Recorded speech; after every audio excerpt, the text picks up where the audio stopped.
evaluasi pembangunan. Ya, sampai sini Bapak Ibu masih tune in? Masih, Pak. Masih, Pak. Oke. Masih.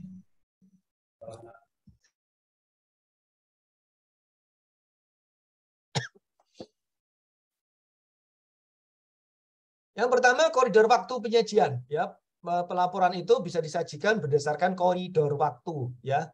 Jadi bisa disajikan pada saat kita melakukan identifikasi kebijakan. Bisa disajikan pada saat kita merumuskan kebijakan. Bisa disajikan pada saat kita melakukan adopsi legitimasi kebijakan. Bisa disajikan pada saat kita melakukan pemantauan pengendalian. Bisa disajikan pada saat kita melakukan evaluasi hasil pelaksanaan. Jadi ada lima koridor waktu, ya, 5 koridor waktu, Bapak Ibu. Ini, nah ini sekaligus juga bisa diterapkan untuk para JFP yang terlibat dalam evaluasi RPJPD. Jadi nanti pertama langkah yang Anda lakukan adalah mengidentifikasi dulu mana yang harus dievaluasi. Nah, laporannya adalah laporan identifikasi rencana evaluasi RPJPD per sektor, ya, sektor-sektornya apa aja yang akan dievaluasi di dalam RPJPD itu. Kemudian yang kedua, rumusan kebijakan apa yang akan dievaluasi di dalam RPJPD. Jadi rumusan kebijakannya mana aja, misalkan apakah berdasarkan visi, apakah berdasarkan prioritas, apakah berdasarkan sektor, apakah berdasarkan wilayah, apakah berdasarkan kawasan. Nah, ini harus kita pilih, ya. Nah, andaikan misalkan berdasarkan sektor, ada 20 sektor dalam RPJPD itu, maka kita bisa menyusun 10 rumusan kebijakan evaluasi RPJPD, ya, 10. Kemudian berdasarkan adopsi kebijakannya, mana dari kebijakan yang tertuang dalam RPJPD itu yang sudah dilaksanakan melalui RPJMD, melalui RKPD, melalui Renja OPD, mana yang belum. Nah, kita harus petakan mana substansi kebijakan yang sudah kita identifikasi tadi itu yang sudah dilaksanakan oleh OPD, mana yang belum. Nah, yang sudah dilaksanakan kita identifikasi lalu kita rumuskan kebijakannya. Kita rumuskan kebijakannya dilaksanakan dengan metode pendekatan pelaksanaan kebijakan seperti apa, ya. Kemudian hasil pelaporan pengendaliannya, laporan pemantauannya secara runtun waktu triwulanan, ya. Kemudian hasil evaluasinya secara runtun waktu triwulanan per sektor tadi itu, ya. Nah, ini contohnya bentuk-bentuk laporannya seperti ini. Pada saat identifikasi, kita bisa melakukan kajian kebijakan, kajian pengembangan kebijakan, kajian evaluasi. Nah, yang kita bikin adalah kajian evaluasi, rencana kajian identifikasi untuk kajian identifikasi kebijakan untuk mengevaluasi RPJPD secara sektoral. Misalkan begitu, ya.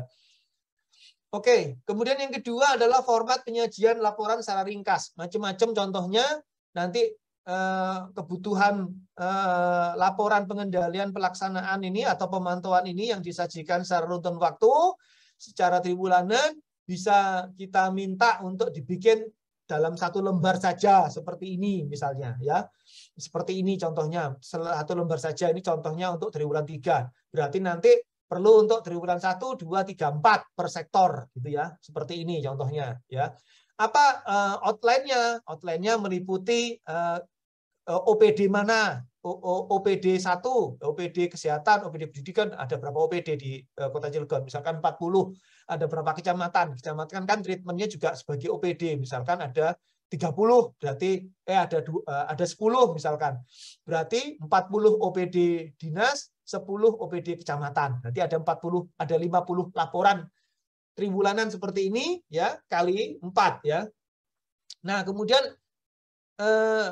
analisisnya juga berdasarkan analisis pencapaian dari OPD itu, ya, sesuai dengan sektornya itu, ya.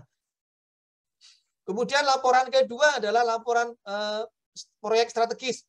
Apabila di dalam OPD tersebut juga mengerjakan proyek strategis daerah, ya, jadi dia bertanggung jawab bukan sekedar kegiatan reguler, tapi juga bertanggung jawab pada pelaksanaan proyek strategis daerah, maka OPD tersebut juga diminta untuk melakukan pelaporan dalam satu lembar hasil pelaksanaan proyek prioritas daerah yang menjadi tanggung jawab OPD tersebut. Kemudian apabila dari masing-masing OPD sudah ada laporannya, terutama dari OPD yang punya kegiatan di masing-masing kecamatan plus OPD kecamatan direkap dari OPD dari laporan OPD yang di masing-masing kecamatan dan laporan OPD kecamatan itu bisa disajikan dalam bentuk laporan spasial seperti ini, ya. Kemudian juga apabila ada kebijakan khusus seperti SDGs, rencana aksi daerah SDGs juga bisa disajikan secara khusus dalam satu lembar, ya, laporan bulanan atau laporan triwulanan gitu yang disusun secara bersama-sama dan dikoordinasikan oleh Bapeda misalnya atau koordinatornya siapa gitu ya. Kemudian juga laporan prioritas tertentu gitu ya, prioritas tertentu, misalkan proyek prioritas bantuan Alsintan, itu bisa disajikan secara spasial juga, misalkan untuk proyek prioritas Alsintan itu misalkan dilaksanakan oleh 3 OPD plus 10 OPD kecamatan, ya, maka nanti hasil dari 13 OPD tersebut dikombin dan dimasukkan dalam satu lembar laporan seperti ini. Dengan demikian dari laporan-laporan ini nanti akan memperkaya hasil analisis kita pada saat melakukan evaluasi RPJPD. Termasuk juga Bapak Ibu melakukan evaluasi apabila ada proyek prioritas atau ada kegiatan yang bersumber secara khusus dari hutang atau dari hibah luar negeri. Itu perlu disajikan secara tersendiri. Kalau ada proyek atau kegiatan yang termasuk dalam nawacita gitu ya, silahkan ini tambahan atau nawacita lokal gitu ya, nawacita di Kota Cilegon apa gitu ya, misalkan tricita boleh silahkan, itu bisa dibikin lagi, dikelompokkan lagi. Nah seperti ini itu penting pengelompokan berdasarkan konten lokal ini. Kenapa? Untuk melihat apakah apabila ada visi misi di dalam RPJPD itu kita bisa menjawab realisasi belanjanya berapa sih, pelaksanaan kebijakan visi misi lokal tersebut, nah gitu ya. Lalu berapa sih dampaknya terhadap pencapaian target fisik, terhadap pencapaian target impact atau target outcome dari RPJPD itu, ya. Nah ini adalah contoh-contoh 34 laporan yang pernah saya susun gitu ya, dan saya kira ini bisa dilakukan oleh Kota Cilegon dalam menyusun 40 laporan OPD plus 10 laporan OPD kecamatan. Jadi ada 50 laporan seperti ini yang nanti datanya bisa kita combine dalam satu database gitu, yang nanti akan bisa kita jadikan bahan untuk menganalisis RPJPD 2005-2025 Kota Cilegon. Nah, kalau nggak ada data tersebut, kita nggak akan bisa mengevaluasi RPJPD. Ya, jadi ini dulu yang harus ada. Data ini dulu yang harus ada. Jadi nggak bisa serta-merta saya misalkan memperoleh RPJPD Kota Cilegon. Ini Pak dokumennya. Silakan dievaluasi. Lah datanya mana? Gitu kan? Nggak bisa.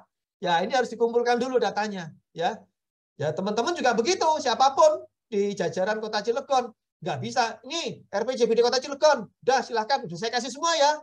Udah silakan dievaluasi. Nggak bisa begitu. Nah, data-data ini harus dikumpulkan semua. Ya, data-data ini harus dikumpulkan semua. Realisasi triwulanan per OPD. Dan 10 OPD kecamatan. Jadi ada 50 laporan seperti ini per triwulan. 50 kali 4. Triwulan 1 tahun kan ada 4 triwulan. Berarti 50 kali 4, 200 laporan seperti ini. Itu harus ada.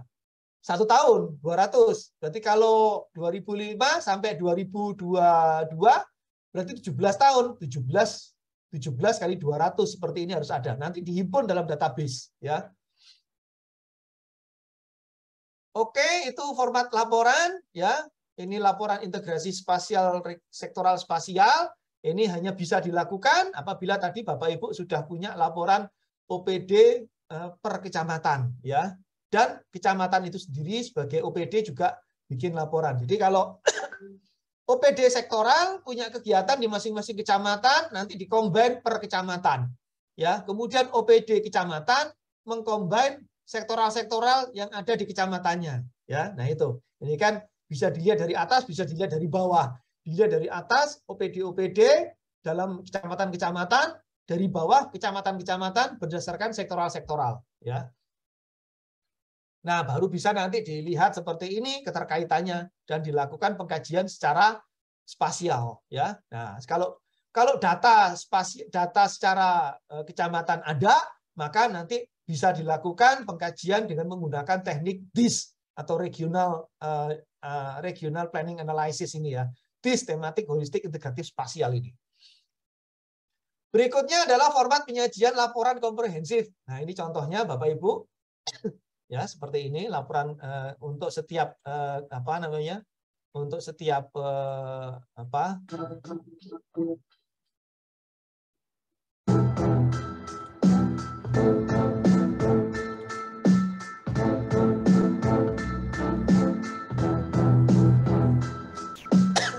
nah ini juga sudah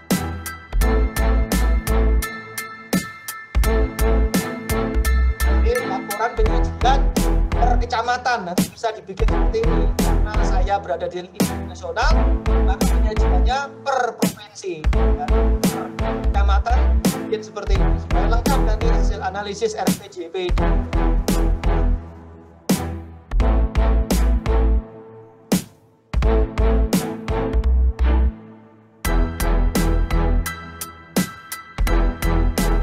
Nah, ini adalah sektor-sektor yang ada di setiap kecamatan itu digambarkan oleh OPD kecamatan. Ya, di kecamatan itu, sektor pendidikan di kecamatan itu, sektor kendaraan di kecamatan itu, sektor pembangunan jalan di kecamatan itu, lalu dilakukan analisis. Nah, ini analisisnya menggunakan analisis spasial, ya, analisis DIS. Sehingga dengan kita tahu analisis spasial ini kita bisa melihat nilai aglomerasi per sektornya. Nah, ini kita menggunakan model logika dalam melakukan analisis terhadap dampaknya. Ya. Sehingga kita bisa mengetahui apakah setiap input kecamatan itu mampu berdampak sesuatu pada kecamatan itu. Ya.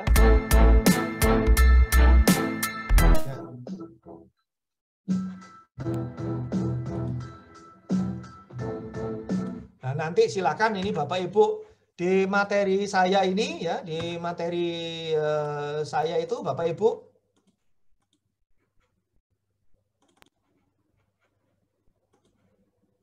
di materi saya nanti Bapak Ibu silakan ini diklik di gambar Provinsi Maluku, diklik di Provinsi Maluku Utara ini ya, diklik di Provinsi Gorontalo ini akan keluar materi-materi dalam sebagai contoh untuk menyusun laporan OPD kecamatan ya.